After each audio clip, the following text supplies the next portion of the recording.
One of the few upsides of life with a pandemic is that many have been putting a bit more money aside than they usually would. And January being a time for buying the things you wanted for Christmas but didn't get, now seems like the perfect time to spend some of that hard-earned cash on a new car. You deserve a treat, after all.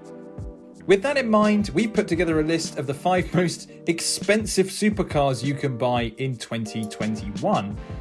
Okay, they may be a bit too expensive for most of us, but we can all dream, right?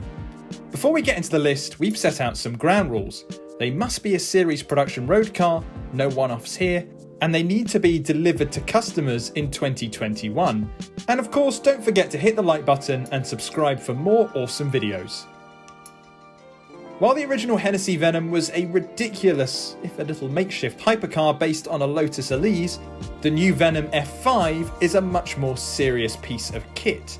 Having appeared in production form just weeks ago, the F5 is a serious speed weapon with its sights set on dethroning the Bugatti Chiron Supersport 300 Plus as the fastest production car in the world. Now, Hennessy may be as American as it gets, but the F5's underpinnings actually come from this side of the pond. The car is built around a bespoke carbon fibre tub supplied by Silverstone-based engineering firm Delta Motorsport, helping keep weight nice and low at 1,360 kilograms. But it's the engine that really steals the show. The F5 is powered by a 6.6 litre LS V8 that, with the help of 2 turbochargers, chucks out a ridiculous 1,792 brake horsepower and 1,617 newton meters of torque. With a long enough straight, Hennessy says the F5 will reach top speed of 311 miles per hour. All that power doesn't come cheap though. The F5 carries a price tag of around £1.6 million and only 24 examples are set to reach production. Yes, we know the Mercedes-AMG One was unveiled all the way back in 2017, but it's widely believed the German car giant has faced some serious challenges with fitting the engine from Lewis Hamilton's F1 car into a road-going hypercar. However, 2021 seems to be the year the F1 engined weapon finally hits the road. Allegedly. And when we say it has an F1 engine, we mean it. The AMG One gets the same 1.6 litre turbo hybrid engine as the W07, the car that took the F1 World Constructors' Championship in 2016 with Lewis Hamilton and Nico Rosberg, with Rosberg going on to steal the driver's title. Mercedes claims it'll produce in excess of 1,000 brake horsepower and use the F1 car's complex hybrid package that comprises of an MG UK and MG UH energy recovery systems. The first 275 units sold out a few months ago, but given that the car is still under development, there's still time to steal a build slot from an impatient buyer. If you've got a spare £2 million lying around, that is.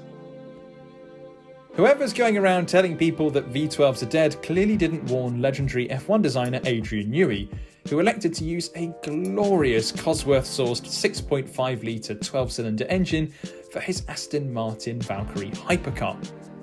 The Valkyrie is, quite possibly, the most extreme road car ever imagined.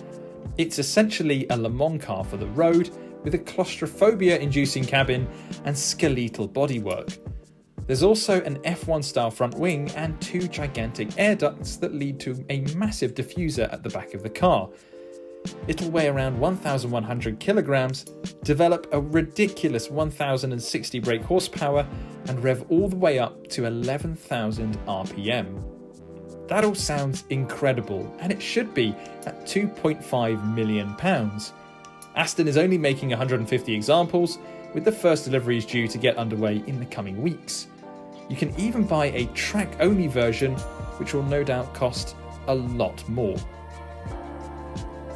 Lamborghini doesn't do normal. Even its first hybrid hypercar, the Sian FK P37, does things differently to other electrified cars. That's because the Sian uses supercapacitors. These are compact power storage devices that can allegedly pack up to 10 times more energy than the equivalent lithium-ion battery. But don't think Lamborghini has gone all eco-friendly. The supercapacitor is hooked up to a 6.5 litre naturally aspirated V12, and together they produced 808 brake horsepower. power is sent to all four wheels, helping fire the car from 0 to 62 in just 2.8 seconds. Sound like your kind of car? Then you'll need to fork out around 2.6 million to secure one of the 63 build slots. And if you're really rich, you can splash out on one of the 19 Roadster variants, though prices for the drop top have yet to be revealed. Expect it to be suitably eye-watering. Fancy popping out to get some milk in a car capable of going over 300 miles per hour? Of course you do. And luckily Bugatti has you covered with its Chiron Supersport 300 Plus. What sets the 300 Plus apart from the regular Chiron is, well, power. It gets the same 8-litre W16 engine as the regular Chiron, albeit with a hefty power upgrade from 1,479 bhp to 1,578. The bodywork has also been extensively reworked too, and now incorporates a considerably longer tail to improve stability at freakishly high speeds. In fact, the Chiron Supersport is so fast that during early testing, the enormous speeds would generate a gyroscopic effect on the wheels. Only 30 examples will be made, and there's no word yet on whether Bugatti has sold them all. So, if you have over £4 million burning a hole in your pocket, then the Bugatti Chiron Supersport 300 Plus could soon be parked on your driveway, or tucked away in a massive garage somewhere. Have we missed anything on this list? Let us know in the comments below, and don't forget to head over to yesauto.com for all the latest car news and reviews.